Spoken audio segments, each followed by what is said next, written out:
بسم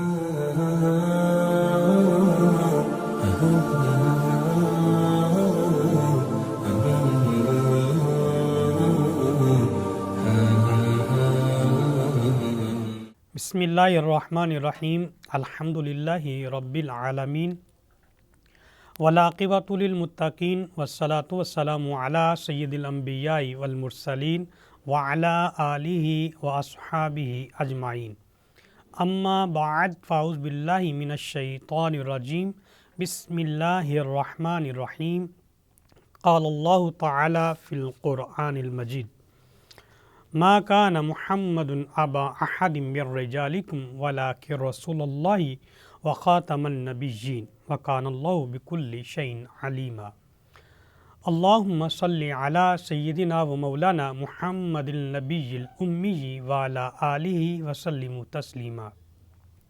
تمام تعریفیں اللہ رب العزت جل جلالہ کی، جو پوری کائنات کا خالق و مالک ہے، رحمان ہے، رحیم ہے، قدوس ہے، عزتیں عطا کرنے والا، شفا دینے والا اور ہماری شارک سے زیادہ قریب ہے۔ کروڑوں درود نبی محترم نور مجسم شفیع المعظم صلی اللہ علیہ وآلہ وسلم کی بارگاہ اقدس میں، جو پوری کائنات کے لیے رحمت للعالمین ہے، خاتم النبیین ہے اور ہماری جانوں پر ہم سے زیادہ حق رکھتے ہیں۔ القرآن کے ساتھ آپ کا میزبان عابد حسین مصطفی آپ کی خدمت میں حاضر ہے، اور آج ہماری گفتگو کا عنوان عقیدہ ختم نبوت کے حوالے سے ہے۔ ختم نبوت ایمان کا اساسی حصہ ہے۔ ختم نبوت پر پورے ایمان کا ڈھانچہ قائم ہے۔ ختم نبوت دین کے گرد ایک بہت بڑا قلعہ ہے۔ پورے دین کی تعلیمات کو محفوظ کرنے والا عقیدہ ختم نبوت کہلاتا ہے۔ نبی اکرم صلی اللہ علیہ وآلہ وسلم کی جلوہ گری کے بعد اب کائنات میں کوئی بھی بحیثیت نبی، رسول، پیغمبر نہیں آ سکتا۔ اگر کوئی شخص دعوی نبوت کرتا ہے، چاہے وہ ذلی اعتبار سے ہو اور بروزی اعتبار سے ہو یا شرعی کے اعتبار سے ہو، تو وہ کسی لحاظ سے بھی نبی نہیں بن سکتا۔ وہ اگر نبوت کا دعویٰ کرتا ہے تو وہ جھوٹا ہے، کذاب ہے، دجال ہے، اور اگر وہ دعویٰ کرتا ہے تو اس سے برات کا اعلان کرنا لازمی ہے اور ہر مسلمان کا رد کرنا واجب ہے۔ نبی محترم صلی اللہ علیہ وآلہ وسلم کے ظاہری وصال کے بعد جو سب سے اہم معاملہ درپیش ہوا، ان میں سے ایک معاملہ منکرین زکوٰۃ ہے اور دوسرا جھوٹی نبوت کے دعویٰ کرنے والوں کا۔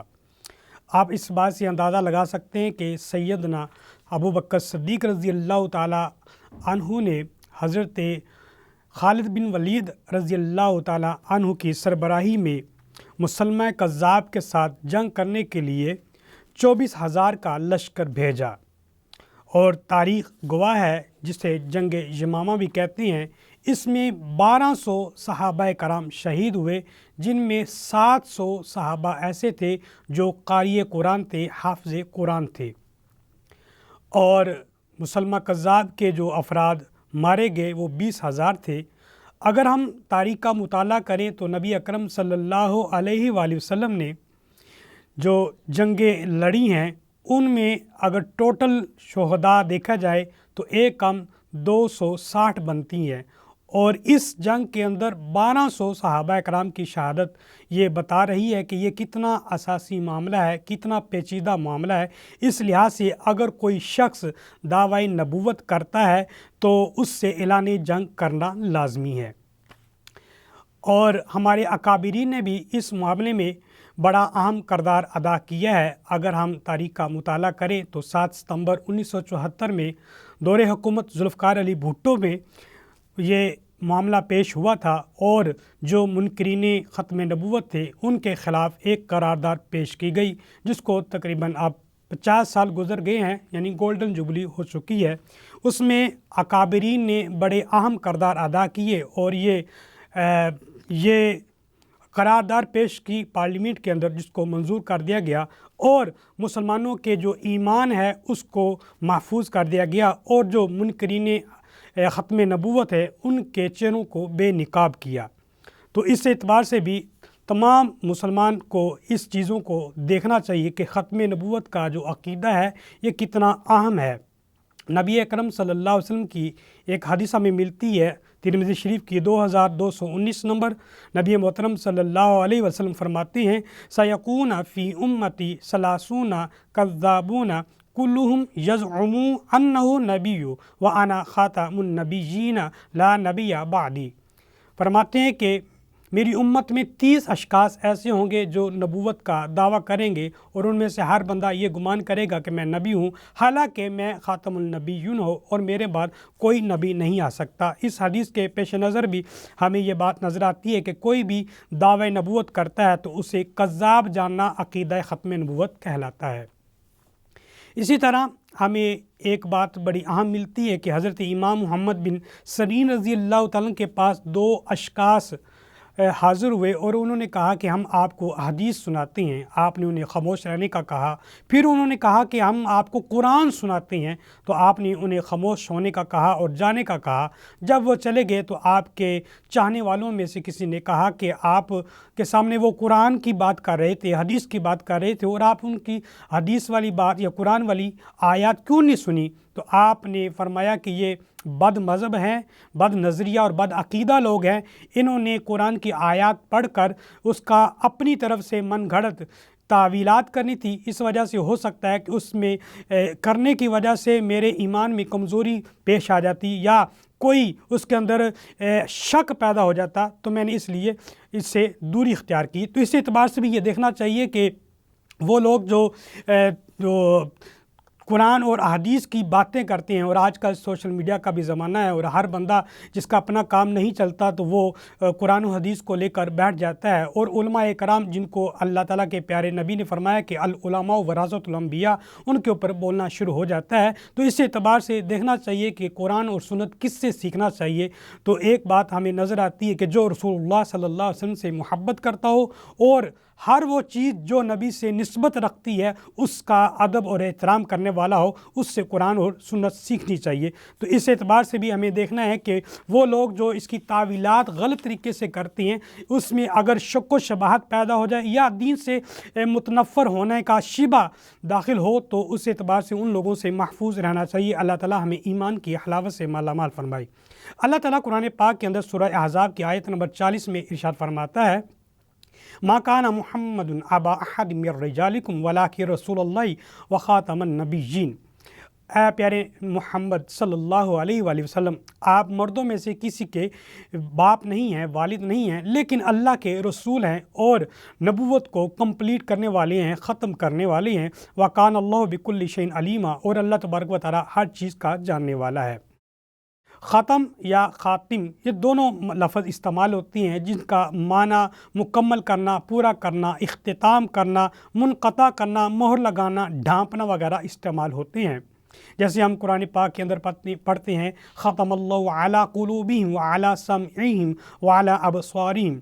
کہ اللہ تعالیٰ نے ان کی دلوں پر مہر لگا دی ہے، یعنی کہ اب ان کے عمل کی وجہ سے انہوں نے کردار ایسا ادا کیا ہے کہ جس کی وجہ سے اب وہ ایمان کی حلاوت کو نہیں چکھ سکتے۔ یعنی کہ ان کی بیسک جو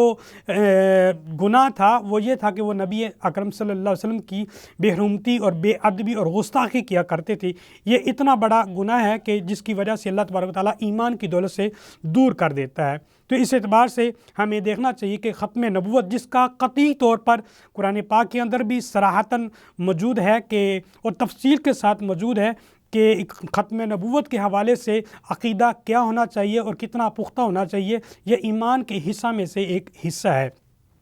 اور تقریباً اسی ختم نبوت کے حوالے سے جو ہمیں احادیث نظر آتی ہیں، تقریباً 150 سے زائد احادیث ہیں جو ختم نبوت کے حوالے سے نبی اکرم صلی اللہ علیہ وسلم نے خود فرمائی ہیں، اور اس کے علاوہ ہزاروں احادیث ایسی ہیں جو عقیدہ ختم نبوت کو واضح فرماتی ہیں۔ رسول اکرم صلی اللہ علیہ وسلم کا ایک ہمیں فرمان ملتا ہے کہ نضر اللہ عبدا سمع مقالتی فحافظها ووعاها وعدها، کہ وہ شخص ہمیشہ خوش رہے، آباد رہے جو اللہ کے رسول کی حدیث کو سنے، سمجھے اور آگے پہنچائے۔ تو اس اعتبار سے بھی ہمیں دیکھنا ہے کہ جو اللہ کے رسول کا فرمان ہمیں ملتا ہے اس کو آگے پہنچانا یہ ہماری ذمہ داری ہے۔ بخاری شریف کی حدیث نمبر 1 ہم پیش کرتے ہیں کہ ان میں سے امام بخاری فرماتے ہیں 3535 نمبر حدیث ہے، اور امام مسلم 2386 نمبر پر حدیث لے کے آئی ہیں۔ ختم نبوت کے حوالے سے رسول اللہ صلی اللہ علیہ وآلہ وسلم نے ارشاد فرمایا، ابو ہریرہ اس کے راوی ہیں، ان رسول اللہ صلی اللہ علیہ وآلہ وسلم قال ان مثلی و مثل الانبیاء من قبلی کمثل رجل بنا بیتن۔ آپ صلی اللہ علیہ وسلم نے فرمایا کہ میری مثال اور دوسرے انبیاء کرام کی مثال اس طرح ہے جس طرح کسی گھر کی مثال ہوتی ہے، فَأَحْسَنَهُ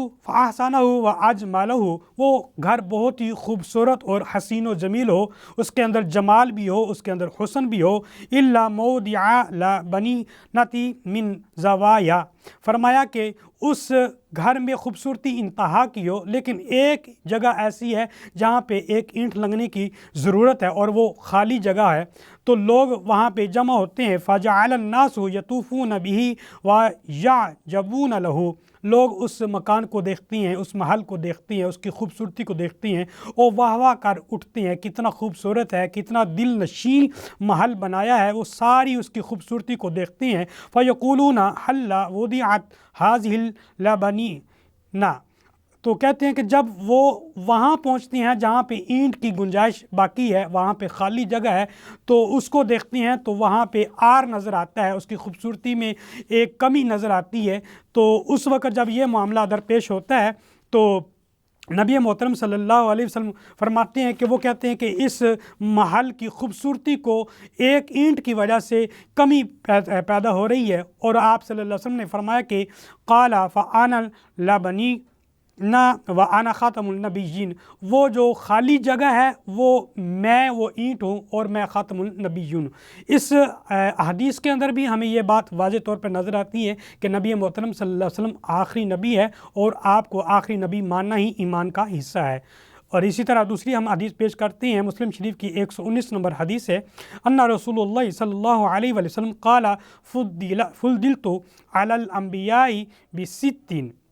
اللہ تعالیٰ نے انبیاء کرام کو بڑی فضیلت اور مقام دیا ہے، لیکن 6 چیزیں ایسی ہیں جو صرف مجھے عطا کی ہیں، جو دوسرے انبیاء کرام کو عطا نہیں کی۔ تِلْكَ رُسُلُ فَضَّلْنَا بَعْضَهُمْ عَلَى بَعْضٍ، اللہ تعالیٰ نے انبیاء کرام کو فضیلتیں اور مقام عطا فرمایا ہے۔ رسالت کے اعتبار سے سارے برابر ہیں، کسی سے اللہ نے کلام کیا ہے، کسی کو روح اللہ بنایا ہے، کسی کو خلیل اللہ اور کسی کو ذبی اللہ بنایا ہے، ہر ایک کا اپنا اپنا مقام ہے اور اپنا اپنا درجہ ہے، لیکن اللہ تبارک و تعالیٰ نے مجھے حبیب اللہ بنایا ہے، تو یہ ایک علیحدہ مقام آپ کو ملا ہے۔ آپ نے فرمایا کہ جو 6 چیزوں میں سے پہلی چیز ہے وہ اعطیت جوامع الکلم، مجھے جوامع کلم عطا فرمایا، یعنی کہ میرے الفاظ کا ذخیرہ تھوڑا ہوتا ہے لیکن اس کے اندر بہت سارے معنی پوشیدہ آتے ہیں، اور اگر ان کے معنی کو دیکھیں تو وہ سمندر کی طرح، تلاطم کی طرح بہہ رہے ہوتے ہیں اور اس کے بہت زیادہ مفہوم نکل سکتے ہیں، یعنی اس الفاظ تھوڑے ہوتے ہیں اور اس کا ذخیرہ معنی بہت زیادہ ہوتا ہے، یعنی اس کی تفسیر بہت زیادہ ہوتی ہے۔ دوسرے نمبر پہ آپ نے فرمایا کہ نصرت بالرعب، اللہ تعالیٰ نے مجھے رعب عطا فرمایا اور میری مدد کی ہے رعب کے ذریعے سے۔ اور ایک حدیث بھی ملتی ہے کہ میرے آقا فرماتے ہیں کہ میرا دشمن مجھ سے یوں ڈرتا ہے کہ جیسے 1 مہینے کی مسافت کہ دور بیٹھا ہوا شخص بھی مجھ سے ایسے ڈرتا ہے جیسے میری تلوار اس کے سر کے اوپر ہو، تو اسی طرح یہ مجھے رعب عطا فرمایا ہے۔ تیسرے نمبر پہ فرمایا کہ احلت لی الغنائم، فرمایا کہ اللہ تعالیٰ نے میرے لیے غنیمت کو، مال غنیمت کو حلال قرار دیا ہے۔ پہلے امت کے اندر یہ معاملہ ہوا کرتا تھا کہ اگر کوئی غنیمت کی چیز ملتی ہے، میسر ہوتی ہے، تو اس کو ایک پہاڑی کی چوٹی پر رکھ دیا جاتا تھا، آگ آتی تھی اسے جلا دیتی تھی تو ان کی قبولیت کا یہ سبب بنتی تھی، لیکن نبی اکرم صلی اللہ علیہ وسلم نے فرمایا کہ میری امت کے لیے غنیمت کے مال کو حلال قرار دیا، یہ بھی ایک بہت بڑی فضیلت ہے۔ چوتھے نمبر پہ آپ نے فرمایا کہ جعلت لی ارض فی مسجدن و طہورا، میرے لیے تمام روئے زمین کو مسجد بنا دیا ہے۔ اب دیکھیں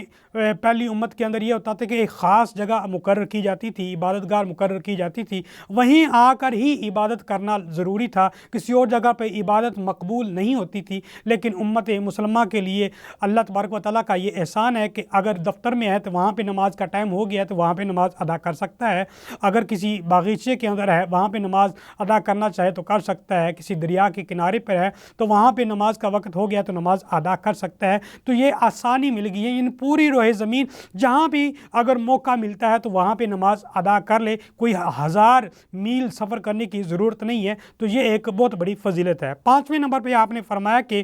وَأُرْسِلْتُ إِلَى الْخَلْقِ كَافَّةً، مجھے اللہ تبارک و تعالیٰ نے پوری روئے زمین اور پوری کائنات کے لیے نبی بنایا ہے۔ پہلے انبیاء کرام آتے تھے کسی قوم کے لیے، کسی قبیلے کے لیے، کسی شہر کے لیے، کسی ملک کے لیے آیا کرتے تھے، اور اس کے بعد دوسرا نبی آیا کرتا تھا۔ لیکن میں پوری کائنات کے لیے، میں صرف انسانوں کا نبی نہیں ہوں، میں جانوروں کا بھی نبی ہوں، میں فرشتوں کا بھی نبی ہوں، جنوں کا بھی نبی ہوں، پوری کائنات کا جہاں جہاں اللہ کی خدائی ہے وہاں پہ نبی اکرم صلی اللہ علیہ وسلم کی نبوت ہے، یعنی وہاں پہ سبھی کے لیے آپ نبی ہیں۔ اس اعتبار سے آپ کو یہ بڑا مرتبہ ملا ہے۔ 6 نمبر پر آپ نے فرمایا کہ وہ ختمہ بالنبیون، فرمایا کہ اللہ تبارک و تعالیٰ نے نبوت کا جو تاج ہے، ختم نبوت کا تاج، وہ مجھے پہنایا ہے۔ تو یہ 6 نمبر پر بھی یہ جب حدیث آتی تو اس اعتبار سے بھی آپ کے ختم نبوت کی دلیل ملتی ہے۔ اسی طرح تیسری حدیث ہمیں بخاری شریف کی حدیث نمبر 4712 نمبر اور مسلم شریف کی 194 نمبر ملتی ہے۔ حضرت ابو ہریرہ رضی اللہ تعالیٰ عنہ فرماتے ہیں کہ فی قصۃ الارض علی اللہ تعالی یوم القیامت، قیامت کے دن ایک ماحول کو بیان کیا جا رہا ہے کہ اس وقت جب پوری انسانیت اکٹھی ہوگی اور وہ اللہ کے دربار میں حاضر ہوگی، فارع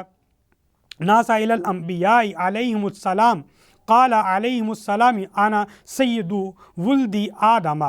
اور آپ صلی اللہ علیہ وسلم نے فرمایا کہ میں پوری انسانیت کا، یعنی کہ جس طرح حضرت آدم علیہ السلام ہے ان کی جتنی بھی اولاد ہے ان کا سردار بنا کے میں بھیجا گیا ہوں۔ تو یہ سارا معاملہ جب قیامت کے دن اندر ہوگا، سارے لوگ جو ہے وہ قیامت کے اندر پیش ہوں گے، فیقول عیسیٰ علیہم السلام اذهبوا الی غیرہ، تو وہ مختلف انبیاء کرام کے پاس حاضر ہوں گے، اور گرمی بھی بہت زیادہ ہوگی، ہر بندہ اپنی اپنی پریشانی میں مبتلا ہوگا، تو وہ چلتے چلتے سارے انبیاء کرام کے پاس آئیں گے، یعنی حضرت آدم علیہ السلام کے پاس آئیں گے، تو وہ بھی یہی کہیں گے کہ اذهبوا الی غیری، کسی اور کے پاس جاؤ۔ اسی طرح ابراہیم علیہ السلام کے پاس آئیں گے، وہ بھی یہی جواب دیں گے۔ چلتے چلتے حضرت عیسیٰ علیہ السلام تک پہنچیں گے تو وہ بھی کہیں گے کسی اور کے پاس جاؤ، بلکہ وہ ایک رستہ بھی دکھائیں گے، کہیں گے کہ اذهبوا الی غیری اذهبوا الی محمد، کہیں گے کہ نہیں، آپ تم اگر مدد چاہتے ہو، اگر تمہاری کوئی رہنمائی ہو جائے، تمہیں کوئی رستہ مل جائے، تمہارے لیے کوئی ٹھنڈ مل جائے، تو اس اعتبار میں تم محمد صلی اللہ علیہ وسلم کے پاس چلے جاؤ، فَيَأْتُونَ مُحَمَّدًا، تو ان کے پاس چلے جاؤ، اور اگر وہ اللہ سے کچھ گزارش کریں گے تو اللہ تبارک و تعالیٰ ان کی بات کو کبھی نہیں موڑتا، ان کی بات کو ایکسیپٹ کرے گا، اللہ تعالیٰ ان کی بات کو مان لے گا۔ پھر کیا ہوگا؟ یقولون یا محمد انت رسول اللہ و خاتم الانبیاء، تو وہ سارے انسان جو دنیا میں آج کے زمانے میں جو ختم نبوت کے منکرین ہیں، وہ بھی کل قیامت کے دن سارے یہی کہیں گے کہ آپ اللہ کے رسول ہیں اور نبوت کو کمپلیٹ کرنے والے ہیں، ختم کرنے والے ہیں اور مہر لگانے والے ہیں۔ تو اس وقت بھی یہ لوگ، پوری انسانیت جو ہے یہ پکارے گی، جو حدیث کے اندر ہمیں ملتا ہے۔ تو اس اعتبار سے بھی ہمیں یہ واضح پیغام ملتا ہے کہ سارے لوگ جب اللہ کی بارگاہ میں حاضر ہوں گے تو وہ یہی کہیں گے کہ آپ اللہ کے آخری نبی ہیں، یعنی نبوت کو کمپلیٹ کرنے والے ہیں۔ تو ان تمام احادیث سے ہمیں یہ بات واضح سمجھ آتی ہے کہ رسول اللہ صلی اللہ علیہ وآلہ وسلم خاتم النبیین ہے۔ اگر آپ صلی اللہ علیہ وسلم کے اس ختم النبوت کے عقیدے کو نہ مانا جائے تو وہ ایمان سے خارج ہو جاتا ہے۔ اگر ذرہ برابر بھی شک بھی پیدا ہو جائے، کیونکہ لوگ تعویلات کرتے ہیں، نظریات پیش کرتے ہیں، تو اس اعتبار سے بھی وہ ایمان کے دائرہ سے خارج ہو جاتا ہے۔ تو اس اعتبار سے ہمیں ختم نبوت پر اپنا عقیدہ مضبوط کرنا چاہیے۔ اللہ تعالیٰ کی بارگاہ میں دعا ہے اللہ تعالیٰ عمل کی توفیق عطا فرمائے۔ وآخر دعوانا ان الحمد للہ رب العالمین۔